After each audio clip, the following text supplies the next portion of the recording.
those iconic riffs. You know what song this is already, and yet both of those riffs are not from the original version of this song. Curtis Mayfield wrote this song in 1965. People Get Ready has become an all-time classic, and it's been covered by a lot of people, but probably one of the more famous versions was the one by Jeff Beck. And we are going to learn not only the original Curtis Mayfield and the Impressions version, but an easier way to play that using a capo and some simple open chord shapes. We're also going to learn how Jeff Beck played it, including that little riff, which is very, very easy, but you know, still nobody plays it like Jeff.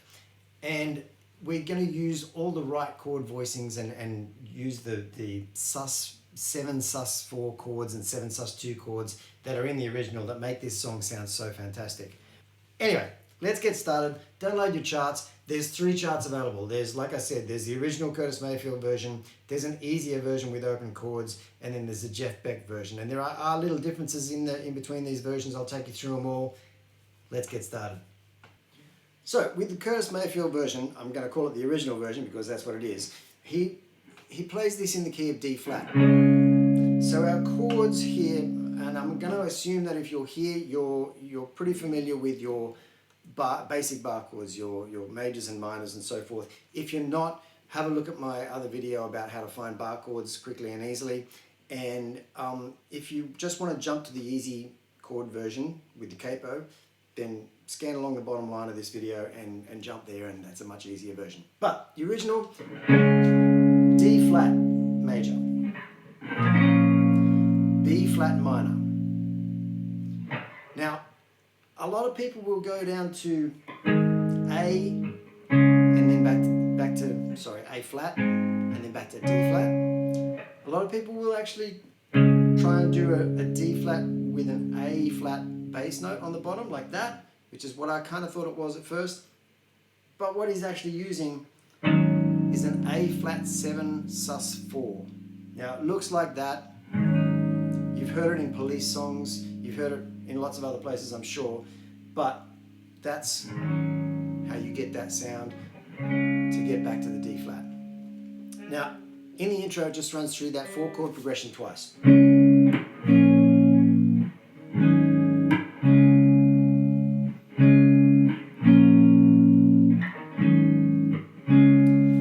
Then when we move into the first verse, what he does, he uses those 4 chords 3 times through.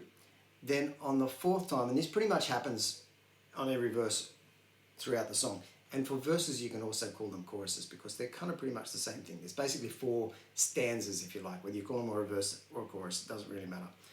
But on each one of those stanzas, it happens 3 times through that 4 chord progression. Then on the 3rd time through, we go F minor 7, E flat minor 7, and then back to that A7 sus, and finish on the D flat. That A7 sus 4 is also called an A7 sus. Whenever you see a sus without the number after it, it implies sus 4. So that's your first verse. As we get past that first verse, it runs through a little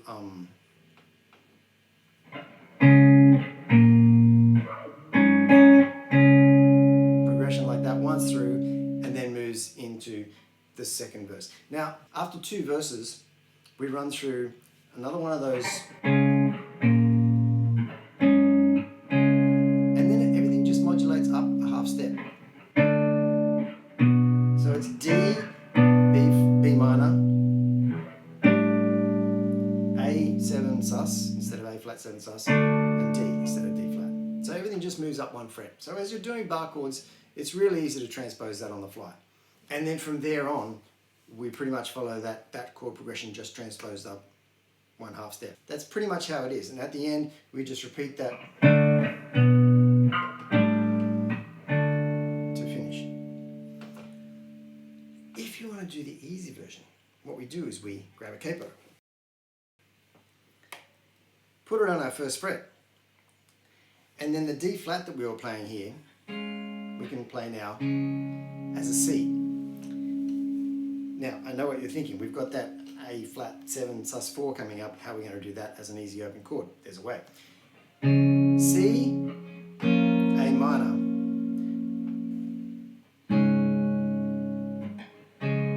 We do a G7 sus4. And this is, there's a couple of ways to do it as an open chord shape. That's one. This is another one. I find that pretty easy. That one, you've got to lay your finger flat over the B and E strings, first fret, and you've got to put your third and fourth fingers on the third fret of the bottom two strings. Really nice chord actually. G7, sus4. So that's our chord progression now. Easy.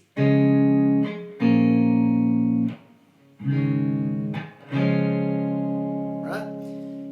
On the third time through that little chord progression in our stanzas, we simply need to go up to E minor 7, which as an open chord, it couldn't be easier, right? So we're going to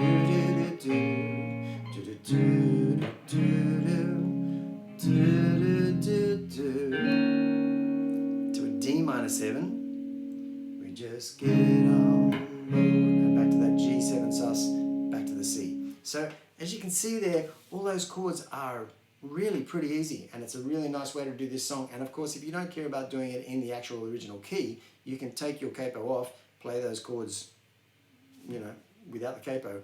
It's going to sound a half tone lower than the original, but it's still going to sound good. The only issue you've got now is the key change. In this easy capo version for the key change, the only way you can really do it without getting into bar chords and changing your chords around is quickly move your capo up a fret and keep doing the same thing.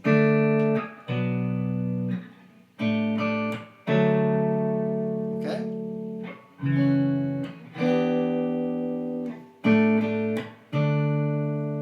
Now you might be wondering how we're going to strum this as we go through.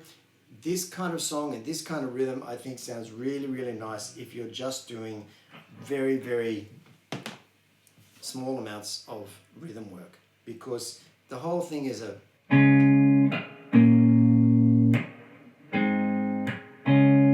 chord there, but you know,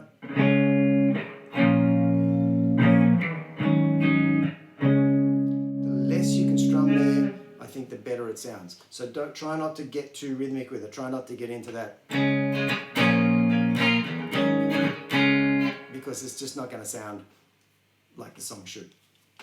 That's the easy version. Now, if you want to move on to the Jeff Beck version, is in the key of D, largely maybe because of Rod Stewart's vocals, but possibly also because of the soloing and the guitar work that Jeff Beck does over it. So the chords are a little bit more straightforward, but Jeff starts with this beginning intro, D to D sus4 and then back to D again, then a D over F sharp, and what he does is he slides that note down on the B string from the third fret to the second fret without picking the note again, then moves to a G bass note and plays the open G and B strings, goes up to the third fret on the B string and off again, and you can add the G string as well,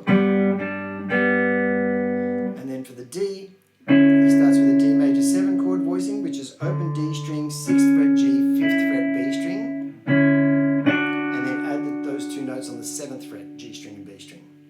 So, then he does it again, and then the rest of the band kind of resolves A to D. Now, a lot of the time in this song, on the A, instead of our A7 sus4 voicing, or our G7 sus4 voicing, which we were using before, we are playing this A7 sus2 voicing.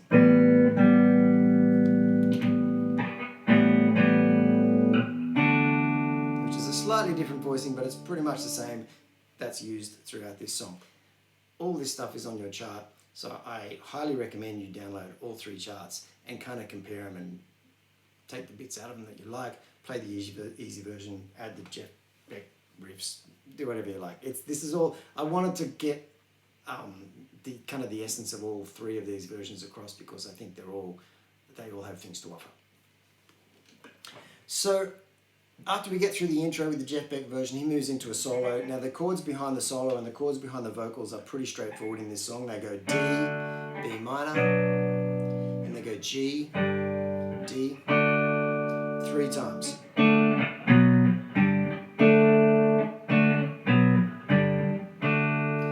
Then on the 4th time through, we go B minor 7, E minor 7, and then we go A7 sus2, back to D.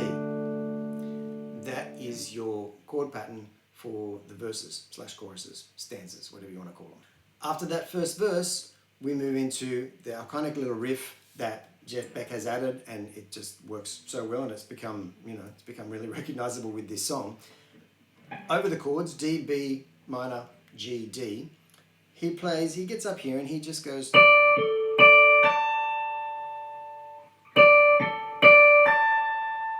right? Just simple, but it's Jeff Beck's fingers, so it's going to sound different to how I'm playing it here, but he just makes those 1, 2, 3, 4 notes sound really, really distinctive.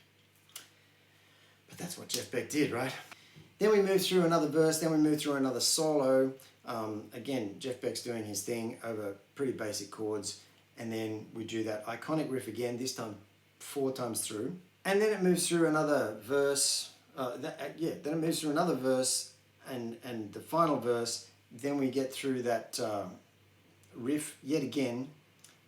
Then after he does that riff, there's the key change. They add the key change, so that means they're going up to D sharp or E flat, but that riff goes from up to, just move everything 1 fret up. Couldn't be easier to transpose that. And then it verses and choruses out. It's just, that's the way it ends the song. I think that's it. I think I've covered it. Man, there's a lot of little bits and pieces in that song, but essentially it's a beautiful 4-chord progression with a little variation at the end. I hope you enjoyed that. I hope you get something out of it. Try all versions, like I said, download all the charts, see what you make of it. Let me know how you go, because I'm interested to see what versions people choose to play with this. Thanks for watching. See you here again next time.